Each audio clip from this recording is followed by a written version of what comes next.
Have you ever opened your child's report card and thought, this makes no sense? They're so smart, so why are they struggling for success? And why is school such a battle? Well, you're not alone. In this episode, I'm going to take you inside a brutally honest, gut-wrenching conversation where dyslexic adults shared the moment that they proved everyone wrong and what parents can do to tip the story towards confidence and success. Well, hello, everyone. My name is Tracy Young, OG tutor extraordinaire, founder of theliteracykeys.com, and most importantly, mom of a dyslexic daughter. Welcome to my podcast, where you'll discover ways to unlock your child's reading potential. I'll share tips, strategies, and war stories that have happened along the way, because everyone deserves to be able to read. So let's get started. Well, hello, everyone, and welcome to the Literacy Keys. It's the podcast where we help you unlock your child's potential. I'm your host, Tracy Young, a certified Orton-Gillingham tutor and mom to an amazing dyslexic daughter. I mention this to you so that you understand that I've walked this path and I know what keeps many of you up at night. I was recently reading a Reddit thread, probably at 11 o'clock at night, and it was kind of a gut punch.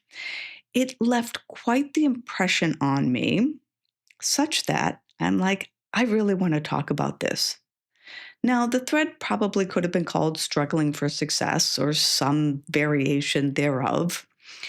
But what really impressed me is that the feelings in this thread were so raw. And as I just said, I wanted to talk about some of the things that were mentioned. There were real fears, real facts, but best of all, real hope. And that's what I want to share with everyone today. So if you're a parent of a struggling reader, and if we're being completely honest, you may have a deep fear about if your child will thrive in the future, or will they always be struggling for success? I know I did. And it's something that many of us have thought about, but probably not dared say it out loud. Right? It's like the boogeyman. You don't want to bring it up. And that's really what this Reddit thread was about. And so let's name it. The more we talk about it, the more that we can address it. So grab your favorite drink, mine's coffee, settle in, and let's talk about this, because there really is a lot to unpack.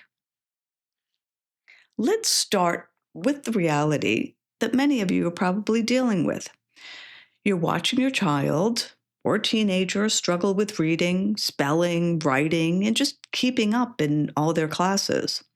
The report cards come home, and even though you know how smart they are, how creative they are, how kind they are, how, well, fill in the blank they are, the grades just don't reflect that. You're more likely to see more effort is needed in the comments, right? And let's face it, it's heart-wrenching, right? Quarter after quarter, the same information comes back. You see the frustration on your child's face. And maybe those dark thoughts start to creep in. What if this holds them back? I've been there. Many of us have been there. So first, let me start by saying it is absolutely okay to feel that fear. It's normal. You are a loving parent protecting your child, but here's the thing that we need to say out loud. That fear is real, but it is not the whole story. If you're a parent of a dyslexic child, it's important to remember that dyslexia is not a lack of intelligence or laziness. And I added in the laziness because, boy, do I know that one. I used to think that my daughter was, tad bit lazy up until I discovered that, in fact, she was working 10 times harder than the rest of us. So the challenges are real. We can't minimize that. The challenges are exhausting. Just trying to decode the text, the slower reading, all the trouble with the spelling rules, right? It's a lot and it's exhausting. But, and what I want you to remember is the same wiring, that same brain wiring that makes reading harder can bring incredible gifts. They just have to get through school. Gifts are like big picture thinking, creativity, innovation, empathy, and one of my favorites, resilience, because they will figure it out many times. Think about the dyslexic entrepreneurs, the scientists, artists, leaders, people that have changed the world. Your Richard Bransons, Steven Spielberg, Whoopi Goldberg, just to name a few. They didn't succeed in spite of their dyslexia. Their dyslexic minds helped them see possibilities that others missed. But they persevered and they leveraged those strengths. And that's what your child needs to do. All right, so let's go back to that Reddit thread. So what happened was a young dyslexic man posted about getting into his ideal college, being extremely hurt when his dad made some offhand comment about previously thinking that maybe his son wouldn't amount to much. First, let me say that that is how the child, the 18-year-old, I guess that counts as being an adult, interpreted the comment, all right? When I read it, someone else mentioned, I think someone else wrote the comment and it just expressed it beautifully. What they said was, that's dad speak for, I'm really proud of you, son. And maybe it's generational. I don't know. But I just took it as, yeah, he was able to make the comment because he was recognizing his fears as a parent. So my comment was, well, you know what? You might want to talk to your dad and share about how this made you feel. But enough of that, right? What really struck me about that thread was the raw sharing. So the best is in the comments. It was an avalanche of individuals sharing their personal success stories. It was comment after comment with real instances about each person when they were told they wouldn't amount to much or they couldn't succeed at doing XYZ and how they proved them wrong. And the satisfaction of thumbing their nose to that individual, right? So one person shared how they became an MD, another shared they were in a PhD program, another shared how they managed to pass their math requirement despite having dyscalculia. The emotions were so raw, right? It was just comment after comment saying, they told me I couldn't, and I proved them wrong. And what I really loved was that each individual delighted in proving the person wrong. Granted, that's something that's not unique to a specific diagnosis, right? But overall, it was a tone of perseverance, giving it everything you've got and then some to achieve a goal. We all jump for joy when we've achieved something that appeared out of our reach. But this thread, it just felt different because I think it highlighted for me the importance of believing in your child. If you believe, they will believe. You don't need to sugarcoat reality. They know how hard it is. You just have to believe in them and let them know that you believe in them so that if one door closes, they know that they can climb the tree and go in through the window. I don't recommend that because you might break a leg, but you get my point, right? It's just like the little engine that could. Have your child say it over and over again.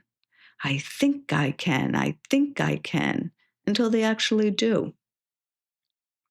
Now, this wasn't a one-off because Facebook is full of these types of posts, like the mom who posted about her bright dyslexic kid who faced years of struggle, extra tutoring, and tears upon tears of homework, the whole roller coaster that all of us have experienced. The mom worried constantly about her child's future. And let's face it, as parents, it's something we all do. We all cry a little when they succeed. One dad said, "My son's a senior in college now, majoring in computer science. He still uses text to speech, but he's thriving." And that's really, as parents, that is what we want. These are real families who feel exactly what you're feeling right now. But it's important to keep going. They got the right instruction, they advocated fiercely, and most of all, they believed. And their kids didn't just survive, they built lives they're proud of. So, my dear parent, if you're in the trenches today, take a deep breath. Your child's story is still being written. The struggles for success that you're seeing, they're not the end. They're a setup for something remarkable. Provide your struggling reader with the structured literacy support that they need, and then celebrate every small win. The day they read a page without melting down, celebrate. The creative idea that they shared, fabulous. The time they didn't give up, woohoo, pizza for everyone. Remember, they're smart. They are capable. They just learn differently. And really, what I want you to take away is you're not alone. There are communities, tutors, other parents who have all walked the path. You need to reach out. You need to ask for help. We understand the overwhelm. We've experienced the fear. I've experienced the guilt. Maybe others have. Maybe they haven't. Who knows? There was another episode on that.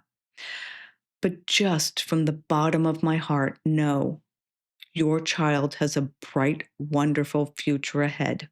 I see it every single day in my tutoring room. So please, if this episode spoke to you, share it with another parent who needs a dose of hope. If you need assistance with a struggling reader, head over to our website to find an Orton-Gillingham tutor. You can book a 15-minute free consultation. And best of all, if you have a story of a win, whether it's big or small, share it. I'd love to hear about it. Post it on my Facebook page or even drop me an email. You never know, it might inspire the next episode. So until next week, please keep unlocking your child's potential. That's it for me. Hugs to everyone. Bye now. Well, that's a wrap. Thank you for listening to the Literacy Keys podcast. Follow us on social media, and most importantly, tell a friend. See you next week.